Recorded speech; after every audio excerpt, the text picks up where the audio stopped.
What's up, guys? Welcome to G Whiskey. My name is Jeff. This is a channel where I offer my thoughts and opinions on a specific whiskey, and if you stick around to the end, I'll be giving it a score as well. If that sounds interesting, hit subscribe down below. And with that out of the way, let's jump into our review. Today, we're looking at the Glenfarclas 15-year-old. Stick around.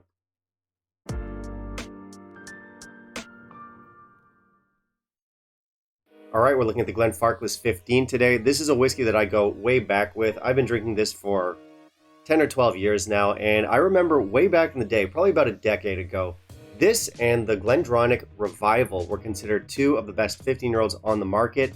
Both were considered to be very affordable and high quality. There was a lot of chatter online about them. Nowadays, things have changed a lot, and as a brand, I would say that Glendronach specifically is in a very different place than it was 10 years ago. But how about Glenfarclas? How about our 15-year-old?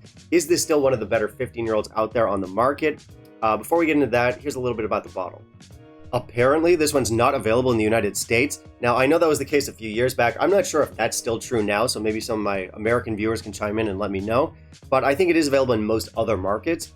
And this one is a bit of a standout from the range in the sense that most Glenfarclas products come in at a disappointing 43% ABV. This one gives us 46. And it's pretty well reviewed. It's not a popular whiskey, or I should say it is popular, but it's not like, there's no hype, there's no buzz behind this one. And like I said, there was about 10 years back, everyone was talking about this stuff, but I guess it's just been part of the landscape for so long that people don't get really excited about it anymore. I'm not sure, but I think those who know it do like it. And it's probably one of the better selling expressions from within the brand. Now, I have heard that there's some consistency issues with this whiskey, that it's not always up to snuff. I can neither confirm nor deny. I have no idea about the state of Glenfarclas 15 now. I think my last bottle was probably 6 or 7 years ago, so it's been a really long time.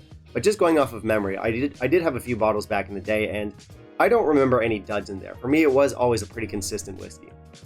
And I always liked it. Honestly, I don't know why I stopped buying this stuff. I probably had 3 or 4 bottles of it way back when everyone was ranting and raving about it, and I always found it consistent. I always found it delicious.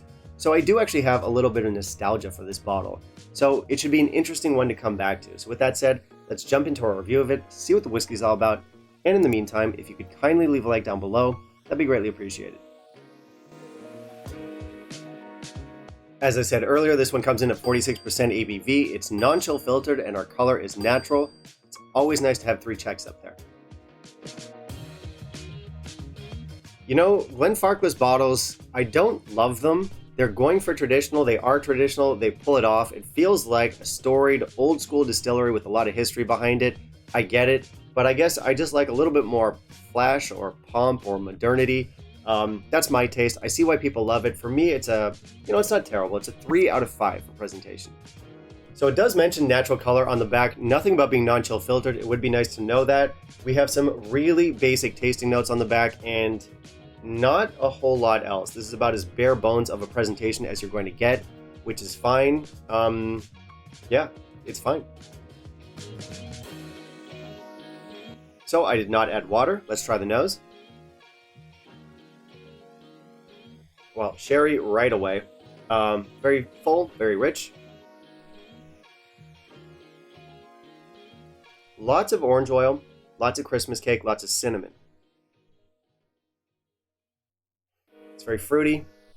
Apples, apple skin, banana bread. We have some nuts in here. We have loads of raisins. You know, this is a classic old school sherry nose, and we have some nice maltiness behind it. Now our palate.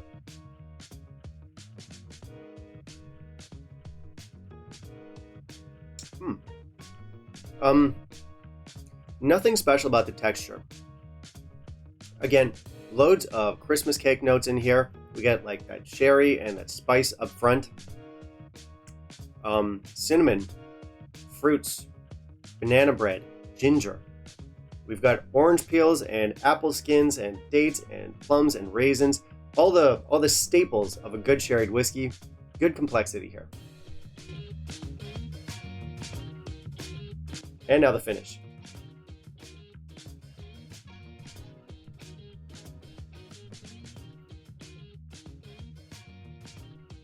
Okay, so orange zest lingers with other like fruit peels and fruit skins, that kind of thing.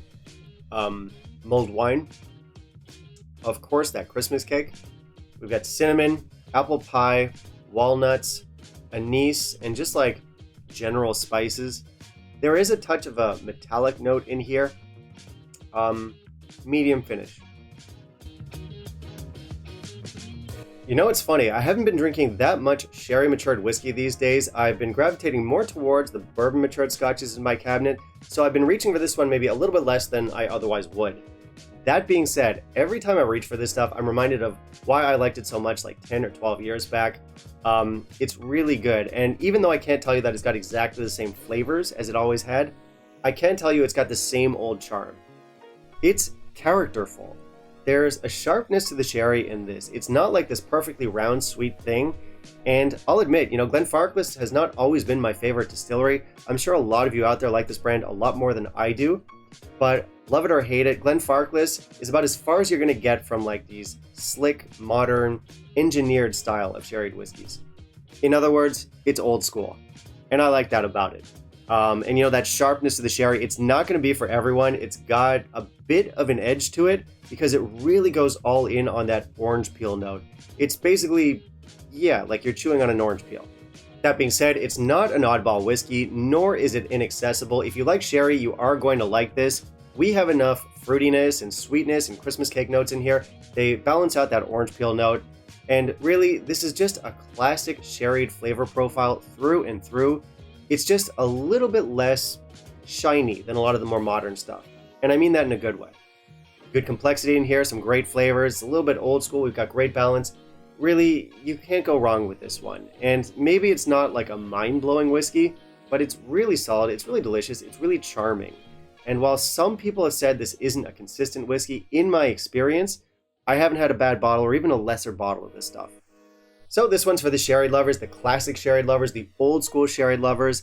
This is about as far away as you're going to get from something much more modern and engineered, let's say, like a Dalmore 15.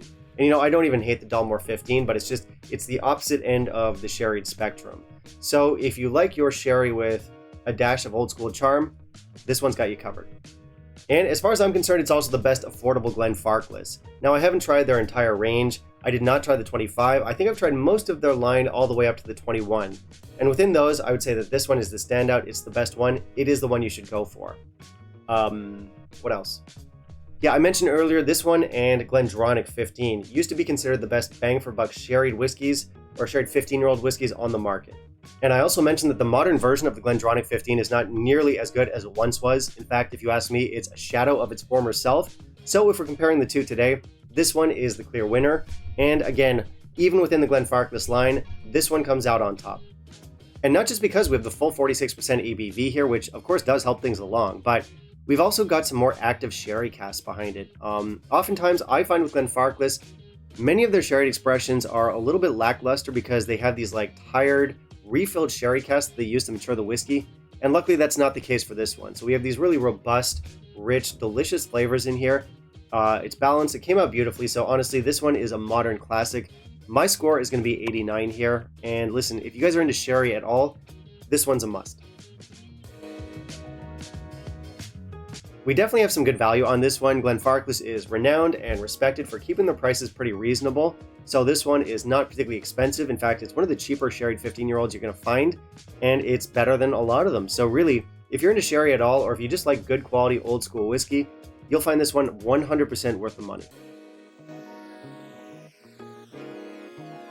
All right, that's it for me today, guys. Thank you very much for watching. If you want to help support the channel, please consider becoming a patron. Otherwise, you can like, comment, and subscribe. That's always appreciated. And I do want to hear from you. Have you tried our Glenfarclas 15 here?